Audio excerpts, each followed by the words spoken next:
what's next? You might wonder why I'm starting the video showing a old, is it A100 Sony camera? Well, to be honest, I've been battling a little bit of anxiety this week and having trouble focusing. And this morning I woke up, being Saturday, with all these ideas of things I wanted to get done today, and got none of them done. And felt really tired, so in my logic I decided to just have a cup of coffee. One of my triggers for anxiety is caffeine, and that caused my anxiety to go into a spiral. Now right now I'm pretty relaxed, pretty content,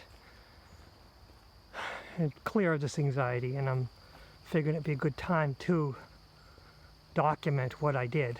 And one of them was pick up this old camera and just go around the woods that I know real well and just take pictures. I want to take pictures of birds because it's really hard to take pictures of birds with the cell phone because you can't get up close. Well, this old camera has a really nice lens, and the lens helps me to get close up while being far away. You know how lenses work.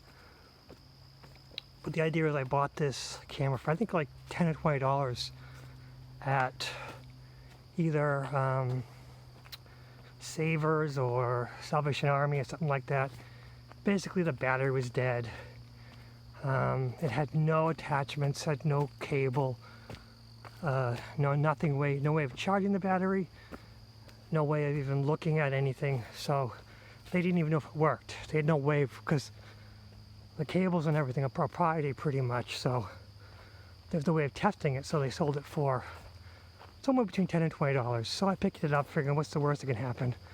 I mean, the lens itself is worth a lot more than $10 or $20.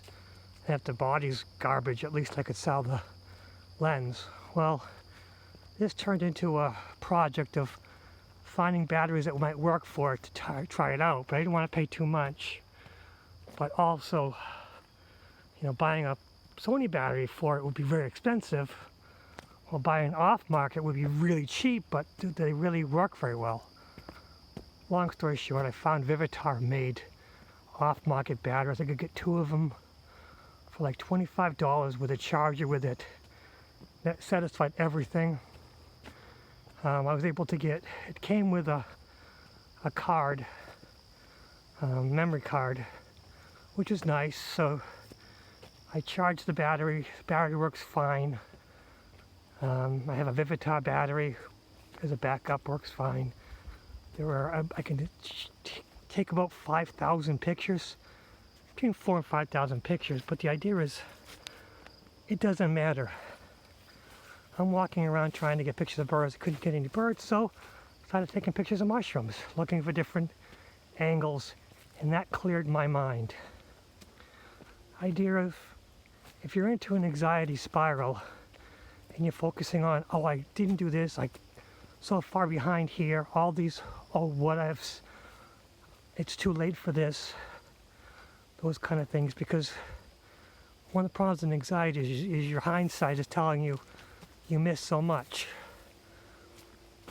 I'm starting a new project, which I'm starting on site on Monday, and I have had months of working from home on other projects, and you always think, well, working from home, I can work from home and get a lot more done at home. No, when you're working from home, you're working more for a job because you feel like you haven't accomplished much, and you end up spending, rather than 8 hours, 10, 12 hours doing the work. While you're in the office, if you spend 8 or 9 hours not accomplishing anything, you're like, well, I'm in the office and it isn't my fault. But when you're at home, you're like, well, they're going to think I'm slacking, blah, blah, blah. So you end up working more hours, getting less done at home, and kind of affecting everything. So a lot of things that I wanted to get done at home, I figured, okay, I'll get some of it done this weekend, and I wasn't able to do that because I was in my anxiety spiral. And it's also all this week I kept focusing on, got to get to the new office on Monday, and got to get some things done. But I got none of it done. I was in an anxiety spiral, and couldn't even record any videos because I couldn't get any ideas. So, my advice, if you're in an anxiety spiral, pick a hobby and just do it. Especially one that you don't do very well, because everything you do, even an old camera, just take some old pictures. Just take some pictures with an old camera, because even if you take 1,000 terrible pictures, at least you're focused on trying to make some nice pictures, and you can look at them at the end. But while you're doing it, you're focusing on, okay, I'm going to take this, and this, and don't focus on making the perfect picture. Just focus on making a good enough for now, and then you can always go through them later. And it kind of clears your head. Focusing on taking pictures really cleared my head. Focusing, because while I was also out in nature, I did a few, did my normal favor exercise, and on my optimal timeline, cleared my head. Was out in nature, degrounding and stuff like that. Just cleared my head. Being out there, getting away from the house, getting away from the anxiety sources,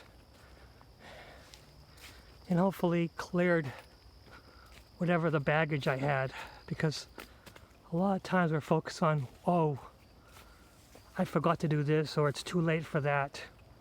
It's never too late for anything. Anything you missed an opportunity, missed a deadline, realize it and say, okay, what can we do for now? What is my path forward? I forget that a lot when I'm in my anxiety spiral. What can I do now? What is my path forward? But that needs to be my mantra. What can I do now? What is my path forward? And hopefully that might help somebody else. But again, this was just a short one-off video to document how I dealt with my anxiety for today. To hopefully put a pin in it so that I'll know what to do later. And if anyone finds it and it's useful for them, leave a comment, leave a critique, subscribe. I don't care. Just try to have fun. Let's work together. Let's learn together. That's all I really wanted in life, is just to continue progressing, continue learning, and continue improving myself and maybe some others. What's next?